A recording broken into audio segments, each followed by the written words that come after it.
Iglesia amada, creo que todos hemos pasado por esta experiencia. Seguramente cuando usted ha ido a buscar trabajo, uno de los aspectos que uno debe preparar para presentarse en la entrevista o incluso antes es preparar su hoja de vida.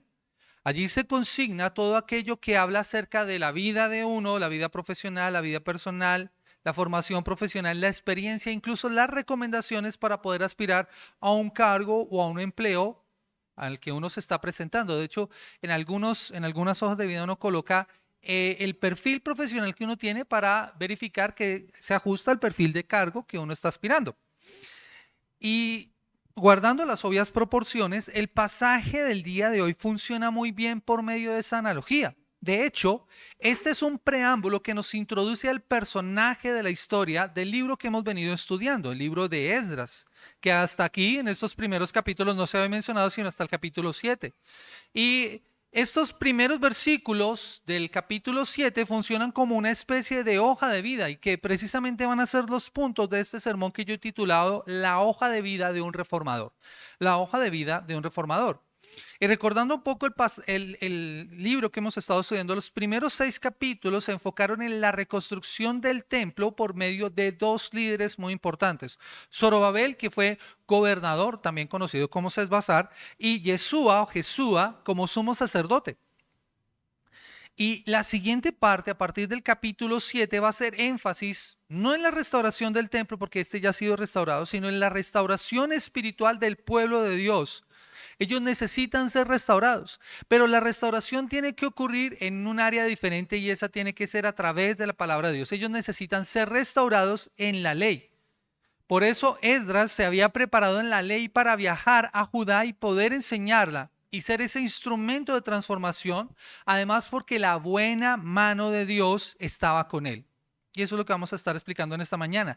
Y mis amados hermanos, esto de Palano nos lleva a una idea que yo quiero que quede en nuestros corazones, porque la verdadera restauración exige estudiar, vivir y enseñar la palabra de Dios bajo el respaldo de Dios. La verdadera restauración exige estudiar, vivir y enseñar la palabra bajo el respaldo de Dios. Si hay una sola idea que quisiera que quedara en sus corazones es esta. Un verdadero reformador estudia, vive y enseña la palabra respaldado por Dios. Un verdadero reformador estudia, vive y enseña la palabra respaldado por Dios. Yo quiero que tengan esa frase en mente porque mientras miramos este pasaje, esa será la idea que debe estar recurrentemente en nuestros corazones. Y lo primero que nosotros encontramos en este pasaje lo encontramos en los versículos 1 al 5 y son, tomando en cuenta la hoja de vida del reformador, las credenciales del reformador. Las credenciales del reformador, versículo 1 al versículo 5. Dice, pasadas estas cosas en el reino de Artajerjes, rey de Persia, Esdras, hijo de Seraías, hijo de Azarías, hijo de Hilcías, hijo de Salún, hijo de Sadoc, hijo de Aitob, hijo de Amarías, hijo de Azarías, hijo de Merayot, hijo de Seraías, hijo de Uzi, hijo de Buki, hijo de Abisúa, hijo de Finés, hijo de Eleazar, hijo de Aarón, primer sacerdote. Ahora, el pasaje inicia ubicándonos en un tiempo histórico. Dice que han pasado más o menos 20 años de luces y sombras después de la reconstrucción del templo. Recuerden que el primer retorno del pueblo de Israel se dio con Zorobabel y ha tenido un final feliz porque el objetivo era, uno, reconstruir el templo. Y esa ha sido la primera parte del libro, pero ahora el autor da un salto en el tiempo, un salto hacia adelante y nos ubica en el capítulo 7. El capítulo 6 finaliza el 21 del primer mes del año séptimo de Darío. Es decir, más o menos, hablando así en cuentas históricas, en el 516 antes de Cristo. Y el capítulo 7 inicia en el séptimo año del rey Artajerjes, es decir, en el 458 antes de Cristo. Eso en tiempo, para aclararlo, son más o menos 60 años. 60 años entre esos dos capítulos. Tengan eso en cuenta, iglesia, porque excepto un pequeño referencia en cuanto al tiempo, en cuanto al rey Asuero que aparece por ahí en el capítulo 4, el libro de Esdras pasa por encima décadas de total silencio. Pero eso no significa que la historia se hubiera detenido. Allí en la mitad ustedes van a encontrar el libro de Esther. Y más adelante va a aparecer el profeta Malaquías, que estará profetizando precisamente antes de la llegada de Esdras a Jerusalén. Lo que nos muestra es precisamente que la historia no se ha detenido. Las obras en el templo habían terminado y parece ser que el pueblo ya se había acostumbrado un poco al paisaje de la situación. El templo está reconstruido y bueno, podían continuar en cierto sentido con sus vidas. Pero eso no significa que las cosas estuvieran bien en Judá. Más adelante, de hecho, al leer el libro de Esdras, nos vamos a dar cuenta lo que estaba haciendo mal la nación de Israel, el pueblo de Judá, delante del Señor. Pero aquí aparece por fin el nombre del cual toma el libro, el nombre. Zorobabel había pasado la historia. De hecho, no sabemos más de él, incluso antes de finalizar la construcción del templo. Y la esperanza mesiánica que él representaba no se cumplió. Recordemos que este era un descendiente de David, que si el reino de Judá no hubiera caído, posiblemente Zorobabel hubiera sido rey durante ese periodo.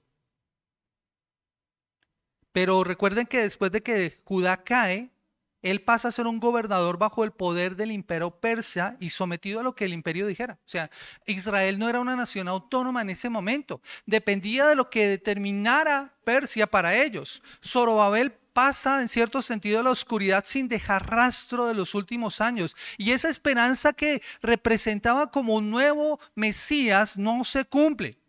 Un David más grande pasa a la historia. Iglesia, eso nos deja a nosotros una profunda lección que no podemos perder de vista.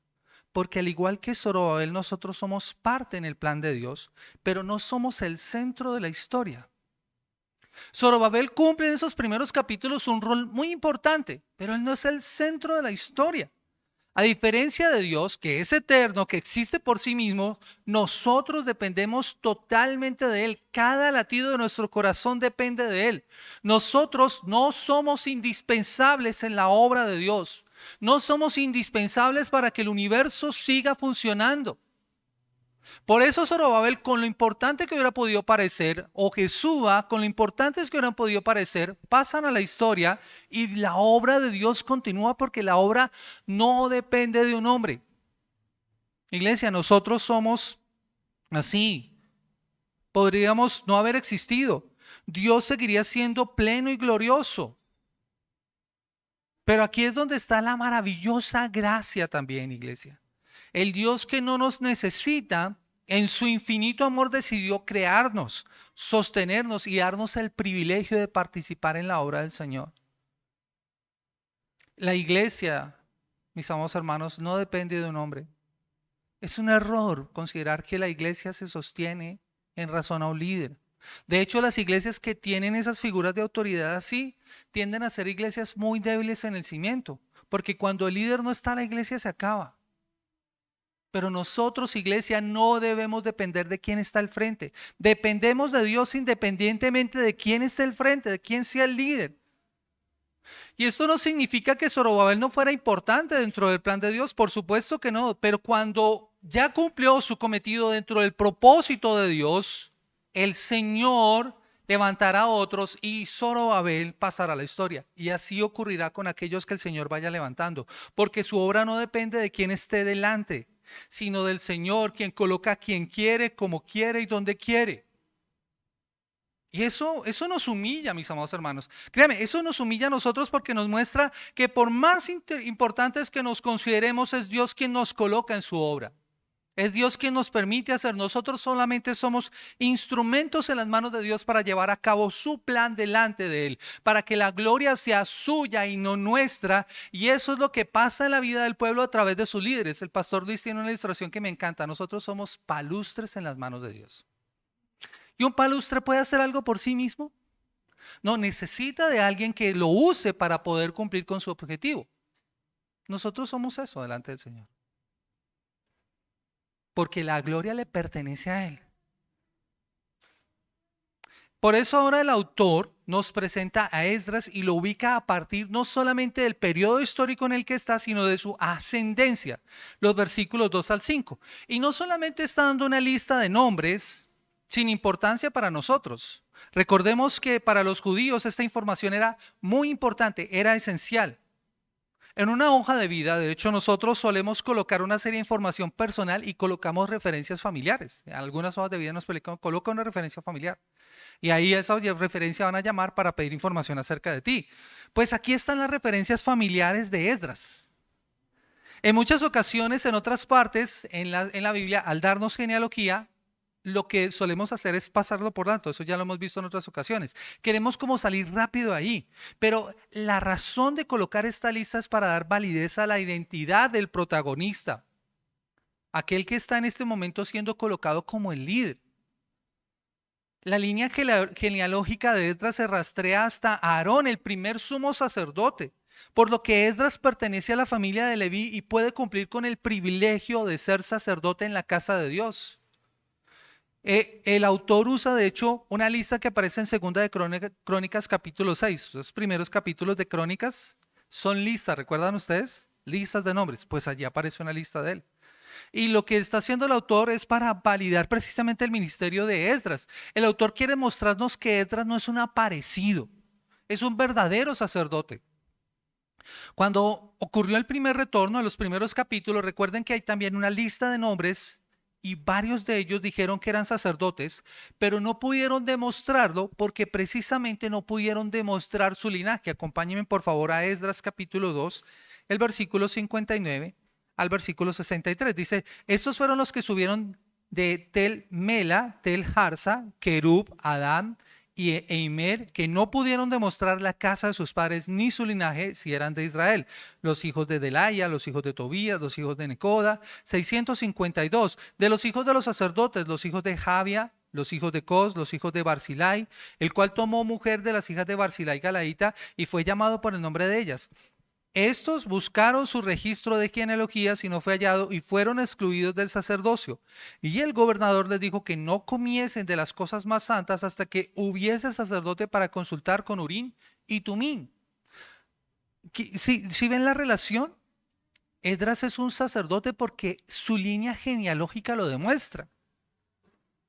Estaba la línea genealógica para demostrarlo. Y eso es importante porque los sacerdotes tenían una responsabilidad muy grande delante del Señor. Ellos no solamente eran los encargados de ofrecer el sacrificio en el templo, de ofrecer los animales, de ayudar, guiar al pueblo para la reconciliación con Dios, ellos también tenían la responsabilidad de enseñar la palabra de Dios. Ellos eran los encargados de enseñar las escrituras. No solamente debían conocerla, conocer cómo se hacían los sacrificios, cómo se hacían cada uno de los aspectos en el templo. Ellos debían enseñar la ley moral de Dios. Y en el caso de Esdras podemos notar que su presentación no es en razón a sus capacidades o sus competencias, aunque las tiene y las veremos luego, ni de sus cualidades de carácter, aunque las vamos a ver precisamente en el versículo 10, sino en razón a sus credenciales familiares, a las referencias familiares, porque sus obligaciones no se limitaban a los sacrificios o al servicio en el templo. Su obligación era explicar al pueblo la ley de Dios,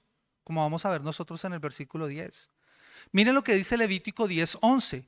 De enseñar a los hijos de Israel todos los estatutos que el Señor les había dicho por medio de Moisés. ¿Qué debían enseñar los sacerdotes? Todos los estatutos, todos los mandatos, todas las ordenanzas, todas las indicaciones de Dios para su pueblo. Y esto era importante, iglesia, porque el problema del pueblo ya no es en razón a los sacrificios, no lo ocurrido en el servicio, en el templo, en la adoración, sino en cuanto a la palabra. Por eso esto es tan importante. Un reformador necesita estar sustentado en la palabra. Y uso la palabra reformador porque así es que se identifica a Esdras, como aquel que produce una reforma dentro del pueblo. Alguien dijo que tener el templo no es garantía de que las cosas se hagan bien. Miren, mis amados hermanos, tener un lugar de reunión no implica que las cosas se estén haciendo bien. Puede ser que las prácticas religiosas se estén haciendo, pero eso no implica que se estuviera cumpliendo correctamente la ley. Eso era lo que le estaba pasando al pueblo. De ahí que el ministerio de Esdras sea y hubiera sido tan importante, ya que el pueblo necesitaba la correcta instrucción en la ley para vivir de acuerdo a la voluntad de Dios. ¿Qué necesitaba el pueblo? El pueblo necesitaba la correcta instrucción en la ley para vivir de acuerdo a la voluntad de Dios.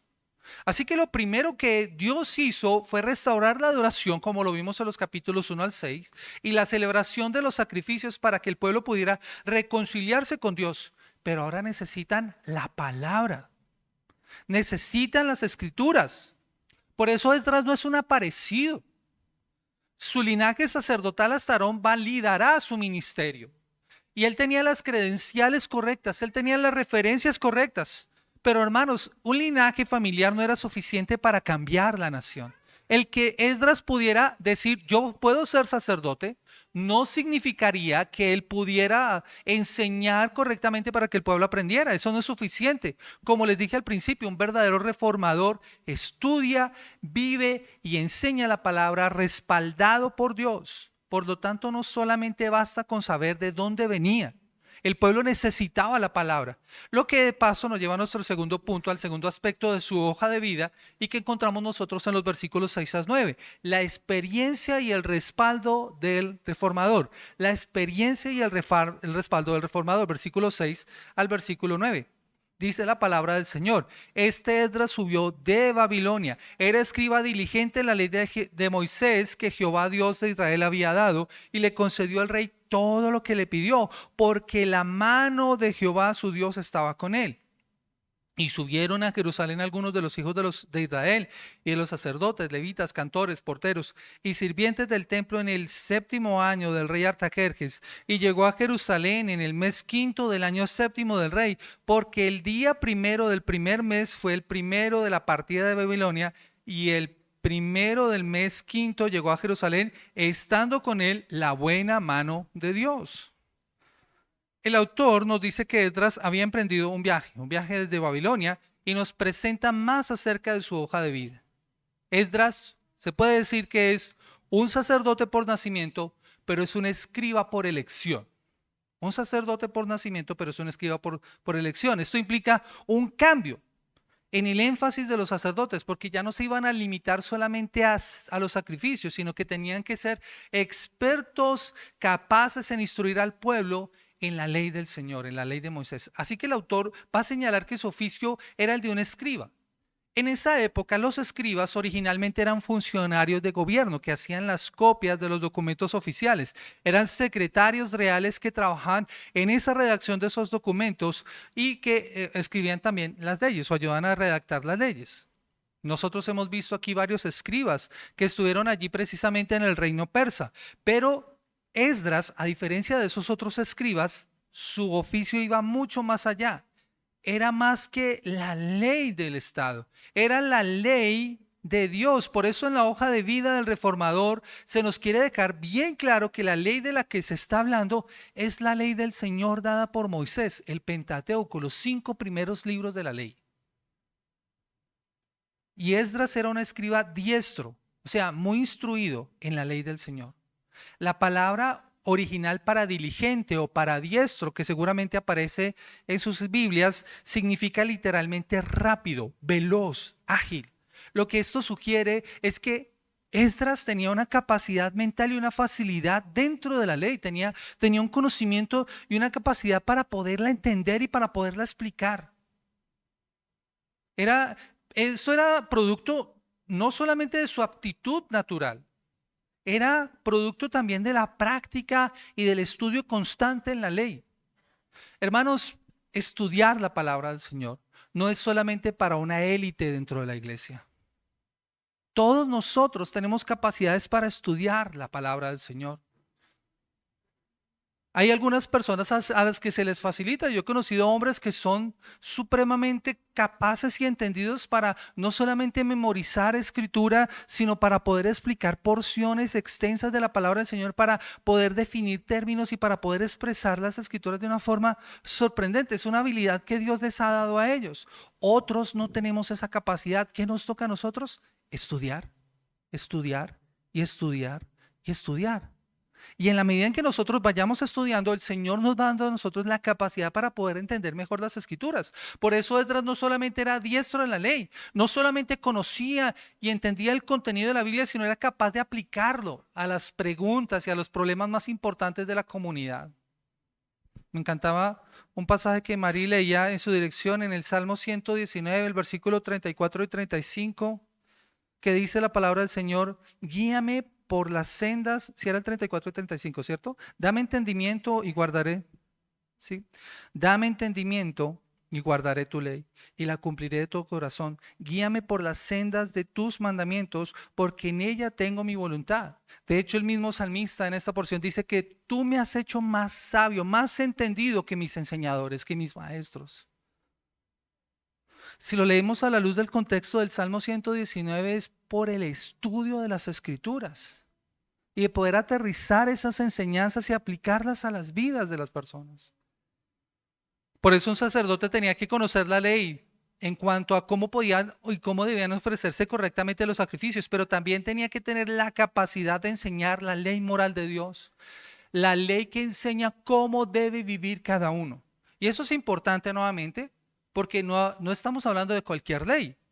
Aunque el pueblo entendía que la gente, el instrumento humano para dar la ley fue Moisés, esa ley tiene un dueño y un autor.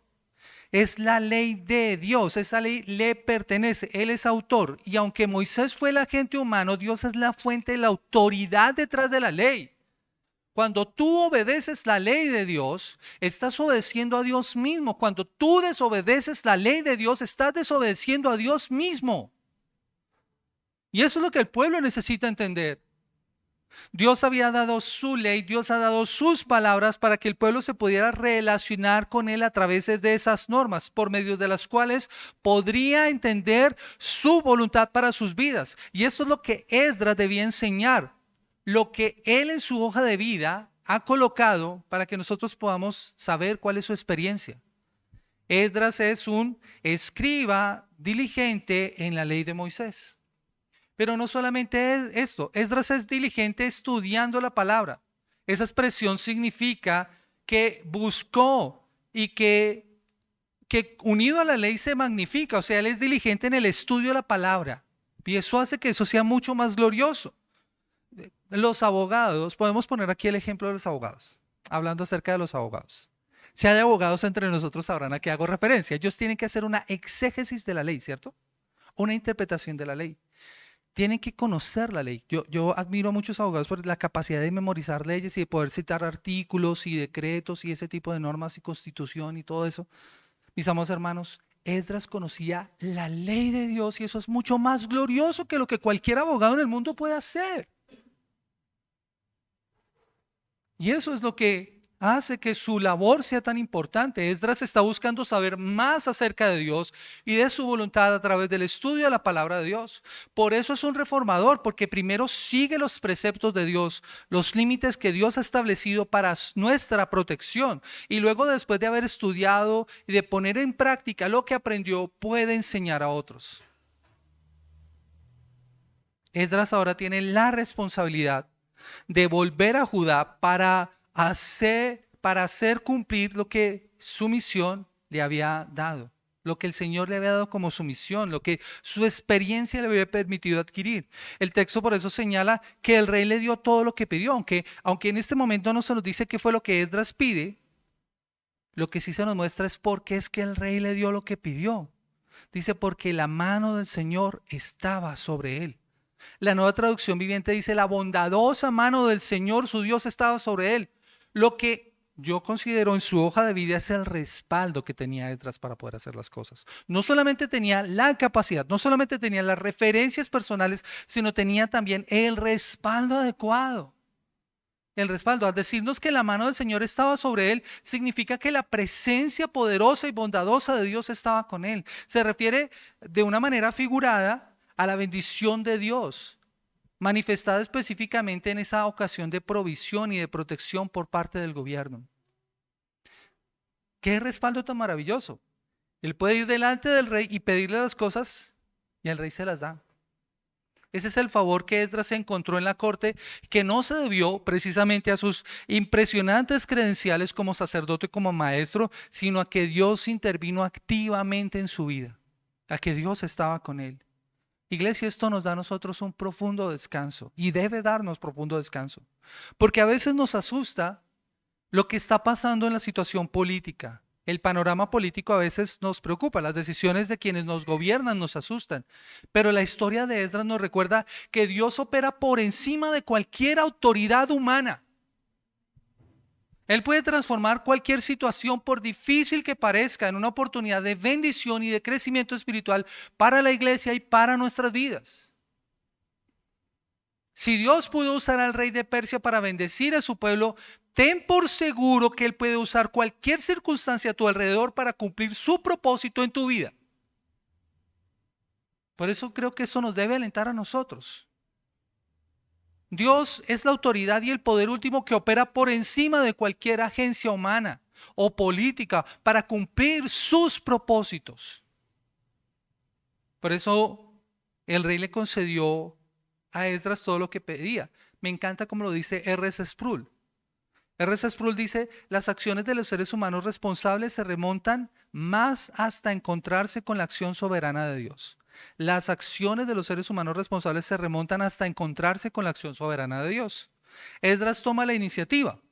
Y aunque aquí no se menciona todavía la petición, podemos ver que Dios ha obrado en el corazón del rey para darle lo que está pidiendo. El rey da lo que Esdras le pide porque Dios le concedió tener éxito. Hace poco hablaba con una persona acerca de esto. Si Dios abre las puertas para que tú puedas hacer algo, ten por seguro que Dios va a estar contigo mientras estás haciendo aquello para lo cual Dios te abrió las puertas. Eso nos debe a nosotros dar seguridad, nos debe dar confianza y nos debe guiar para buscar su guía y su dirección para hacer todo. Pero iglesia, el viaje no lo emprende solo, Esdras no va solo. Nuevamente se nos señala que son varios los que van a volver en esta segunda ola de retorno y que vemos nosotros en el versículo 7. Esdras viaja acompañado de una caravana de israelitas que incluía sacerdotes, levitas, cantores, porteros y sirvientes del templo. Esta lista de grupos y funciones muestran que el Señor quiere que se cubran todas las necesidades para el servicio en el templo y en Jerusalén. Y esta presentación de los que regresaron nuevamente nos hace volver nuestra mirada a los primeros capítulos y nos enseña algo importante. La restauración de parte de Dios para su pueblo continuaba. O sea, Dios no había acabado con su pueblo en ese proceso de restauración que estaba haciendo con ellos. El regreso de estos grupos bajo el liderazgo de Esdras era fundamental para esa siguiente fase de la restauración de Israel, que se va a centrar en la restauración espiritual y en el cumplimiento de la ley.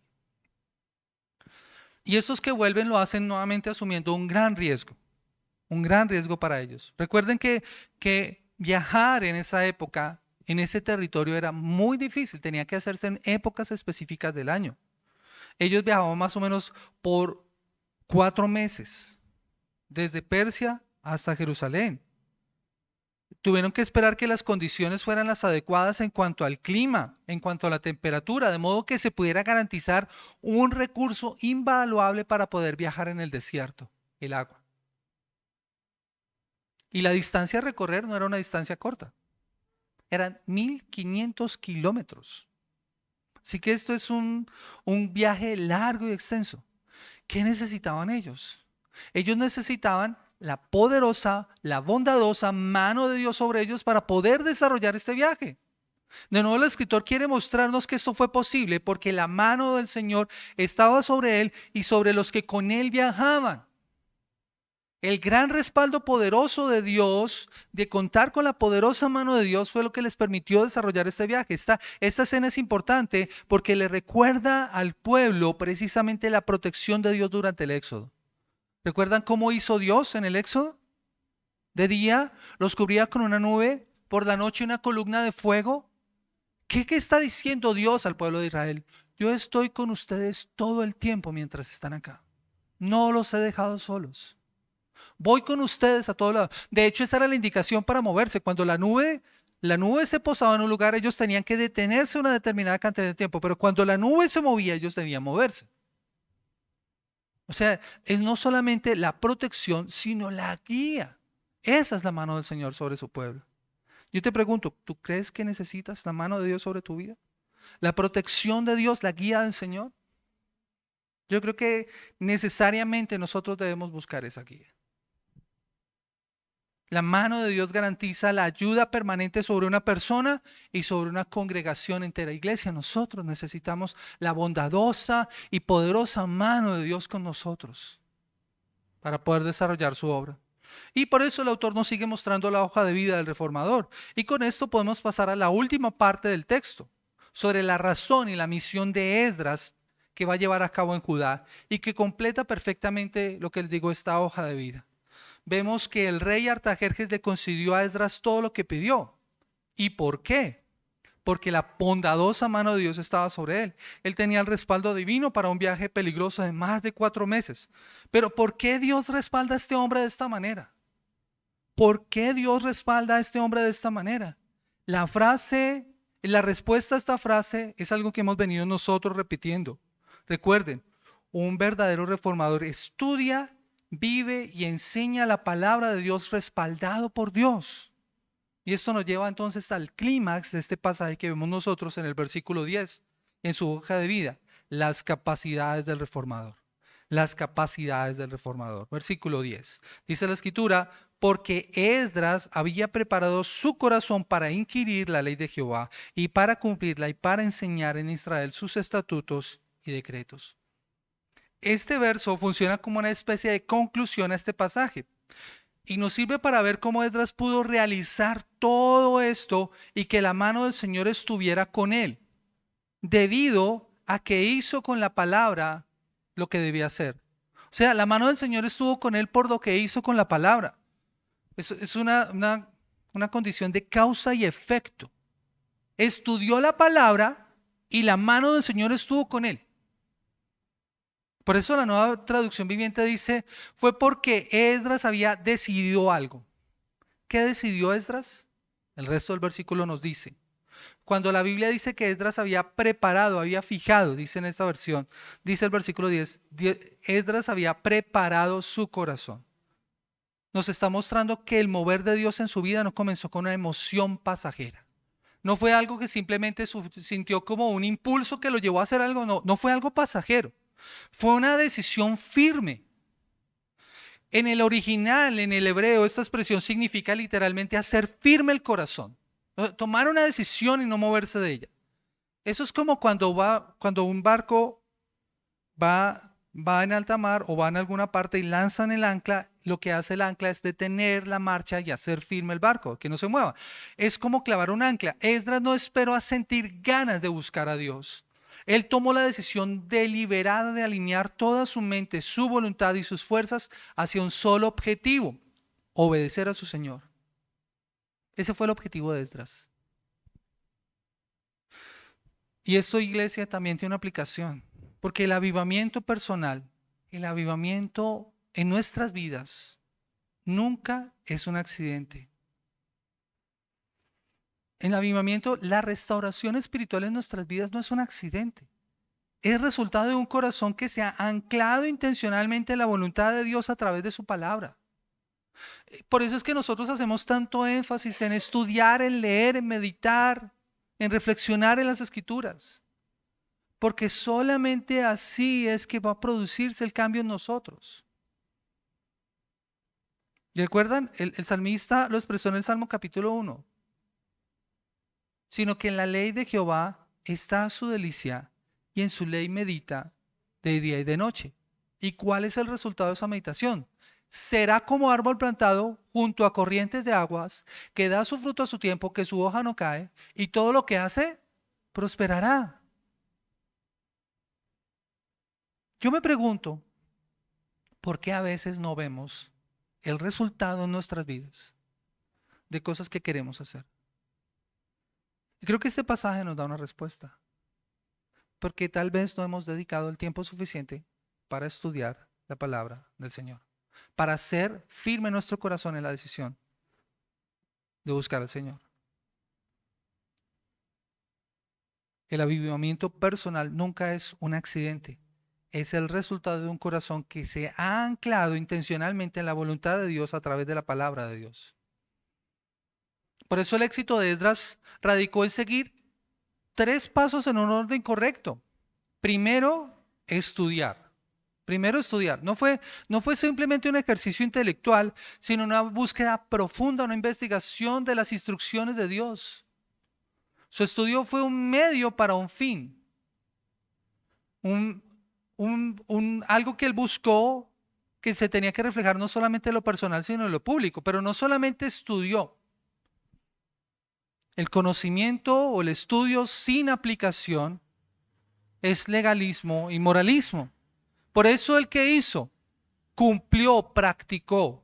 Esdras se comprometió a que el fruto de su estudio fuera una vida virtuosa, una vida de piedad personal. Él vivió lo que enseñó.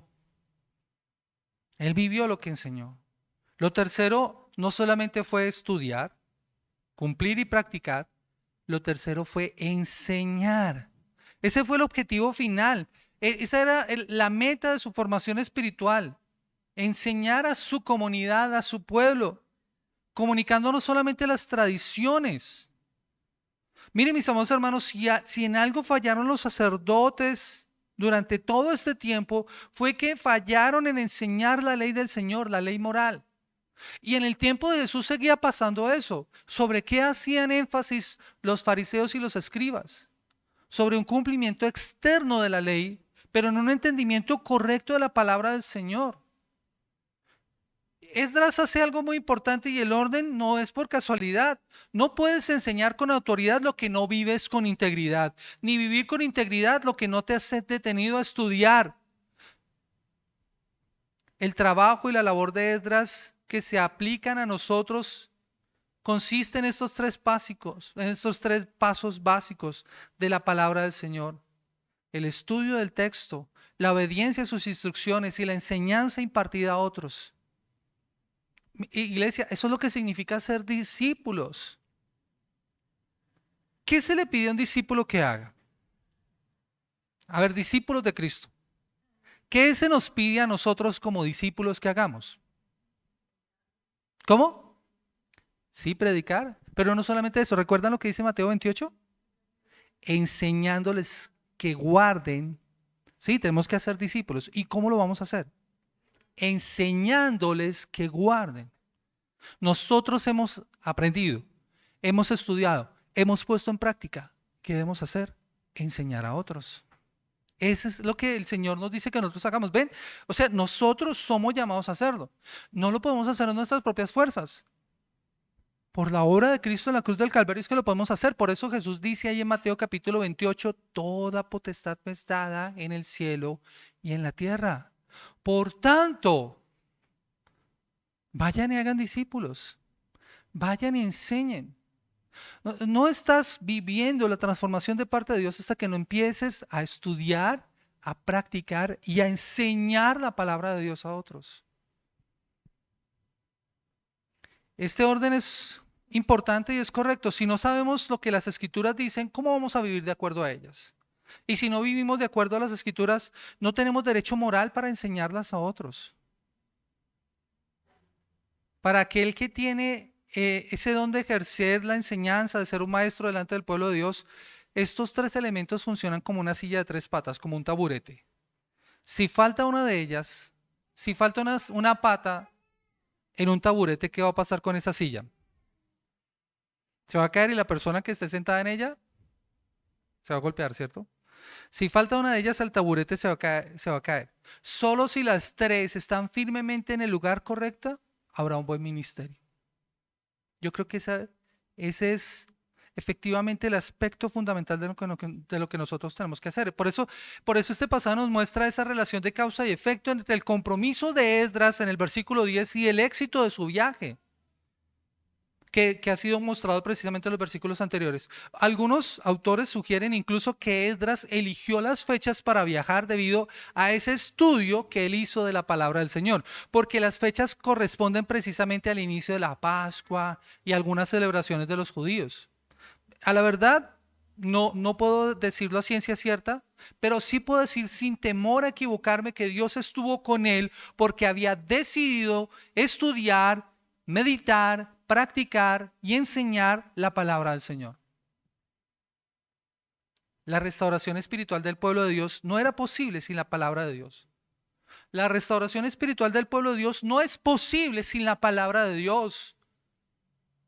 Y esto es a través de un líder con determinación de corazón, cuya hoja de vida evidencia que tenía la acreditación, que tenía la experiencia, que tenía el respaldo, que tenía las capacidades para poder llevar a cabo la tarea. Por eso el versículo 10 es el objetivo de Esdras. Él es un oyente diligente y es un hacedor de la palabra. Y no es lo que nos dice la palabra del Señor que nosotros debemos hacer. Santiago capítulo 1, versículo 22. No solamente tenemos que ser oidores, sino ser hacedores de la palabra. Su objetivo, el objetivo de Esdras era enseñar la palabra en Jerusalén y enseñarles a hacer lo mismo.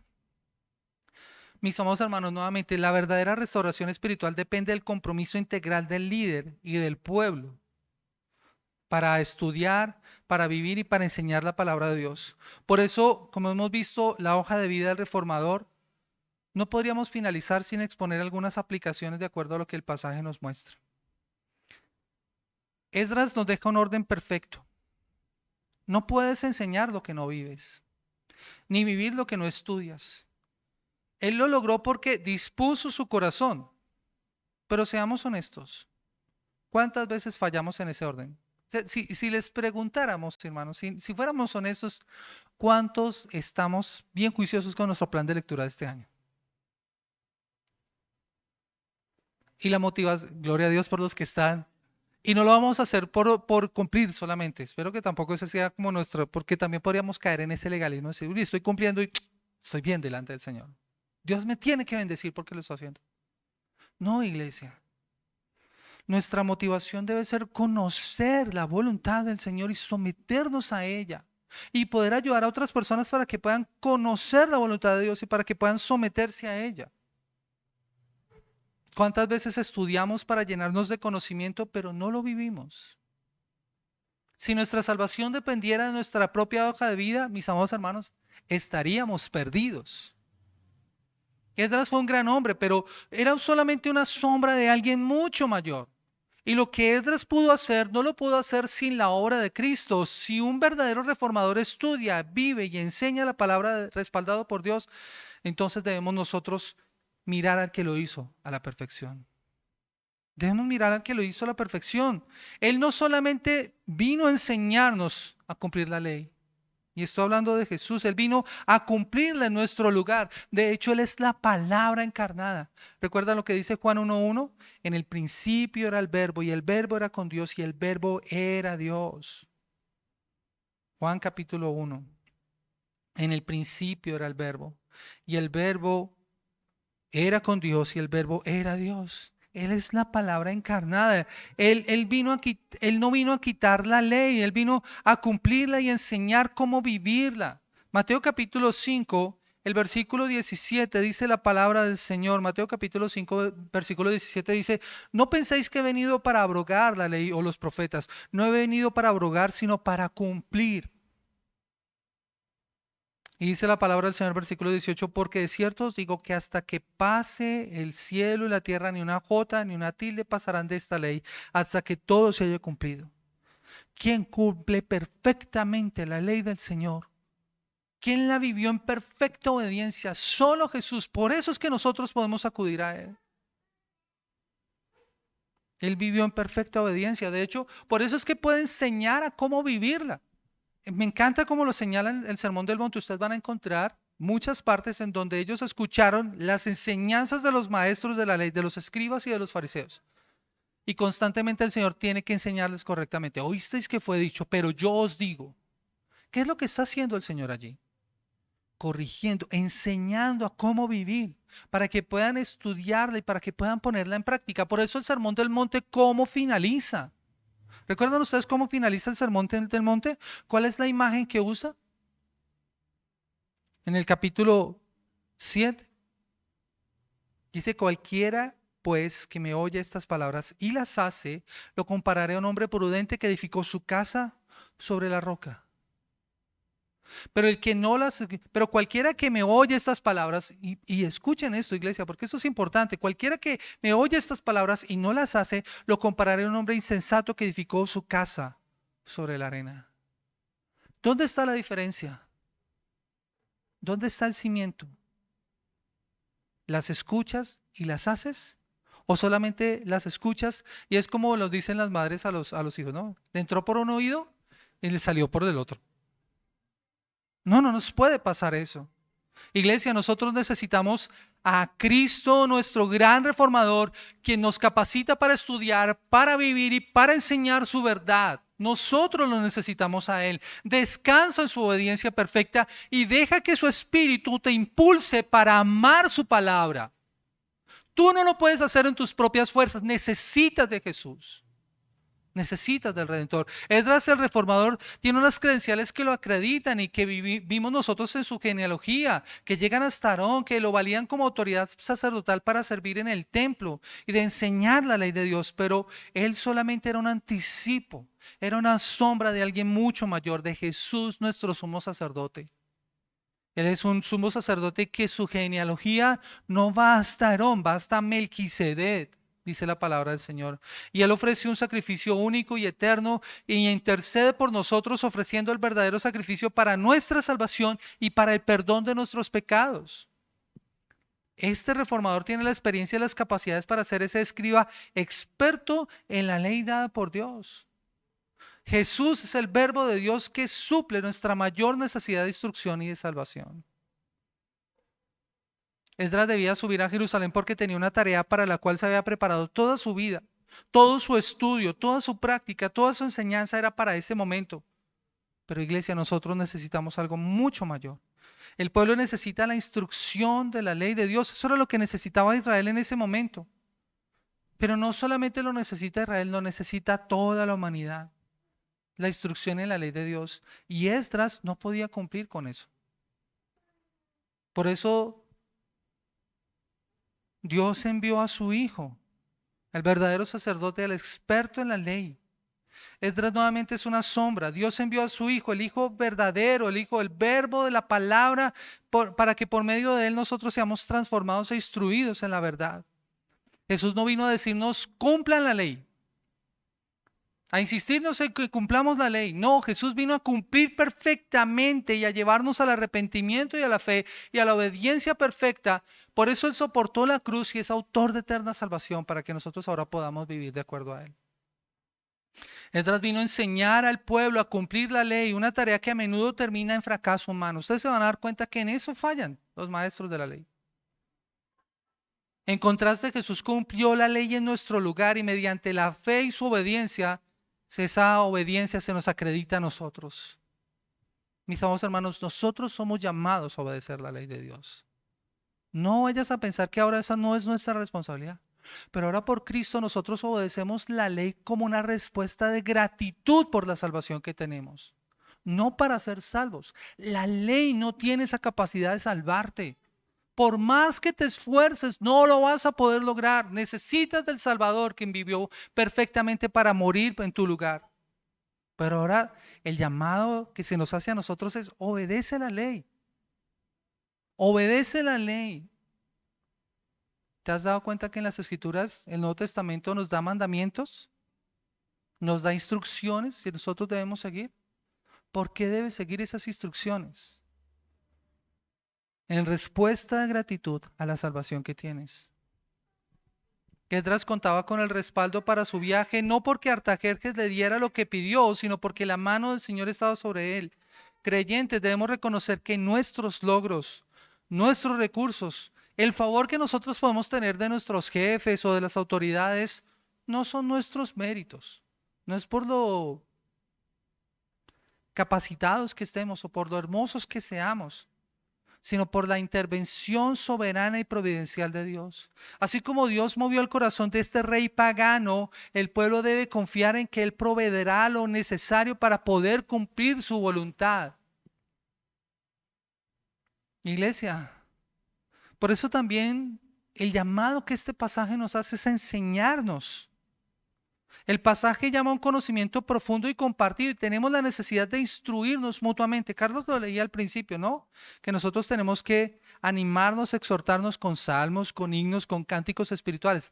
Dice la Escritura que la palabra de Cristo more en abundancia en nosotros. ¿Cómo va a morar la palabra de Cristo? ¿Cómo va a vivir la palabra de Cristo en abundancia en nosotros si no leemos la Biblia?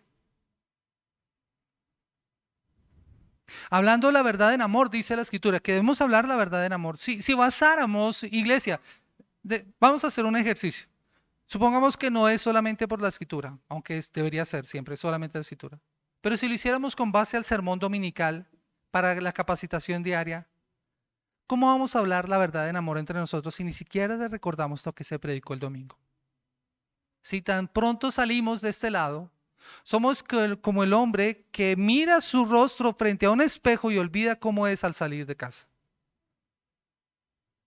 ¿Cómo vamos a hacer eso de animarnos, de hablarnos la verdad en amor si ni siquiera recordamos lo que se predicó el domingo? Tenemos la palabra de Dios. Algo que yo le decía a Mari es algo que me impactaba considerando esta porción es el Antiguo Testamento le presenta a uno grandes retos cuando uno lo predica. Le presenta a uno grandes retos, pero me ponía a pensar, Pablo dice en 2 Timoteo 3, 16 y 17 que toda la escritura es inspirada por Dios y es útil para enseñar, para redarguir, para instruir y para corregir en justicia. Toda la escritura. ¿Y saben qué es Pablo cuando está hablando acerca de esas palabras? En todo el Antiguo Testamento. En todo el Antiguo Testamento. La Nueva Traducción Viviente dice que nos enseña lo que es verdad, nos hace ver lo que está mal en nuestra vida, nos corrige cuando estamos equivocados, nos enseña a hacer lo correcto. Ahora, gloria a Dios, tenemos toda la Escritura, la palabra de Dios, Antiguo y Nuevo Testamento, que tiene la función de enseñarnos a nosotros. Por eso, piensa en esas 4 palabras. Enseñar. La intención de enseñar es cómo pensar correctamente. Redarguir. Cómo no pensar de manera equivocada. Corregir, cómo no actuar de manera incorrecta. Instruir en justicia, cómo actuar correctamente. ¿Ven? Es cómo pensar y cómo actuar. ¿Qué es lo que tiene que haber en nuestra mente y qué es lo que no tiene que haber en nuestra mente? ¿Cómo debemos actuar y cómo no debemos actuar? Eso es lo que hace la palabra del Señor. La palabra de Dios habla tanto a nuestros pensamientos como a nuestras acciones, dice el libro Iglesia y Familia en la Gran Comisión. El autor Ray Rennoun dice esto: Dios habla tanto a nuestros pensamientos como a nuestras acciones. En la Biblia, Dios nos dice cómo pensar correctamente y confronta nuestros pensamientos equivocados. En la Biblia, Dios nos dice cómo actuar correctamente y confronta el actuar inapropiado. ¿Puedes ver lo que Dios está diciendo aquí? Está declarando de manera muy clara que su palabra tiene algo que decir con respecto a todos los asuntos importantes del pensamiento y la vida. Y eso es lo que nosotros necesitamos. Todo aspecto de nuestra vida cae bajo esas 2 categorías: lo que pensamos y lo que actuamos. ¿Y para qué? Dios la usa para preparar y capacitar a su pueblo para que haga toda buena obra. Pero aquí es importante hacer una aclaración. No pienses ni por un momento que este es un mensaje solamente para el pastor o para las personas que enseñan. Algunos podrían decir, el pastor es nuestro Esdras, que él nos enseñe. No, iglesia. Aunque no tengas tal vez el don de maestro, como algunos seguramente lo tienen, eres llamado, por ejemplo, a instruir a tus hijos. ¿Quiénes son los responsables de la instrucción en casa a los hijos? Los padres. Deuteronomio capítulo 6. ¿Quiénes son los que deben enseñar a sus hijos? Los padres. No delegues esa responsabilidad en la iglesia, no delegues esa responsabilidad en el colegio. Me refiero a los valores morales, ¿no? Porque seguramente tú vas a tener que asumir algunos compromisos de formación académica y para ello necesitarás otras instituciones. Pero en la casa, ¿quiénes son los encargados de enseñar la palabra de Dios? Padres, pero no solamente los padres, los abuelos también. Todos aquellos que están al cuidado de estos niños tienen esa responsabilidad. Pero no solamente es en la familia. Iglesia, nosotros tenemos la responsabilidad de aconsejarnos entre nosotros, aconsejar a tu hermano, animar a tu hermano, exhortar a tu hermano, consolar a tu hermano. Somos llamados a vivir la escritura en el lugar en el que trabajamos. ¿Cómo vamos a tomar decisiones? ¿Cómo vamos a actuar si no estudiamos las escrituras? Todos estamos escribiendo nuestra hoja de vida espiritual todos los días. Todos estamos aquí escribiendo nuestra hoja de vida espiritual todos los días. ¿Qué vamos a colocar? ¿Qué vamos a colocar? Toda verdadera restauración espiritual nuevamente comienza con las escrituras. Sin ellas no podremos experimentar el cambio. Por eso que el Señor nos ayude a vivir y a recordar que la verdadera restauración espiritual exige estudiar, vivir y enseñar la palabra bajo el respaldo de Dios. Y si estás sin Cristo en esta mañana, déjame decirte que hoy hemos aprendido que la verdadera restauración espiritual exige estudiar, vivir y enseñar la palabra bajo el respaldo de Dios. Y vimos cómo Esdras fijó su corazón para obedecer a Dios en esto. Pero si somos honestos con nosotros mismos, sabemos que nuestro corazón es inconstante. Si hoy reconoces que tu corazón está sucio y no puedes cambiarte a ti mismo, el Señor te llama al arrepentimiento. Pídele perdón a Él. Confiesa tu pecado. Ven a Cristo hoy con las manos vacías y confía en lo que Él ya hizo por ti.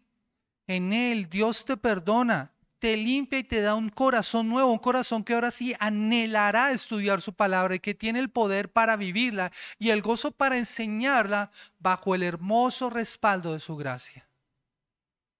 Que a Él sea la gloria y el honor en esta mañana, iglesia. Vamos a orar. Precioso Señor y Salvador, hoy queremos darte gracias por la oportunidad que nos das de poder estudiar tu palabra, de poder comprender lo que ella es para nosotros y debe ser para nosotros. Gracias, Señor, porque entendemos y sabemos que la verdadera restauración exige estudiar, vivir y enseñar la palabra bajo el respaldo tuyo. No podemos en nuestras fuerzas, somos totalmente incapaces, incompetentes, Señor. Pero con tu guía, con la guía de tu Espíritu Santo, por la obra tuya en la cruz del Calvario, es que podemos vivir ahora esto. Señor, gracias, porque tú estás haciendo una obra en nosotros. Permítenos poder experimentar esta verdadera restauración en nuestras vidas y en nuestros corazones, Señor. Gracias por tu pueblo, gracias por tus hijos que están en este lugar en esta mañana. Permite, oh Señor, que al salir de este lugar salgamos retados para poder cumplir con ese llamado que nos haces en las Escrituras. Te damos a ti toda la alabanza y el honor, precioso Rey. En el nombre poderoso de Cristo Jesús. Amén. Amén.